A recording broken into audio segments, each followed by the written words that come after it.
This video is sponsored by Lightens, manufacturers of the original OAD pulley.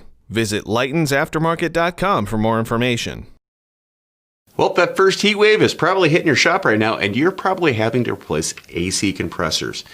It's critical that you service the entire system.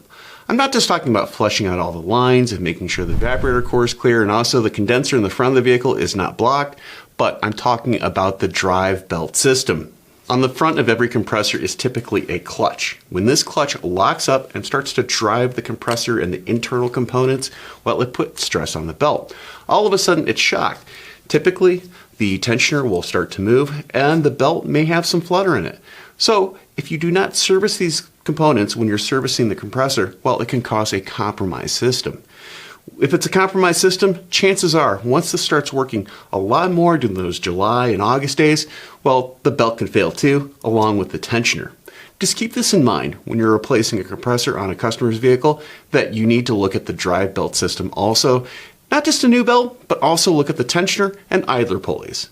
I'm Andrew Markell. Thank you very much.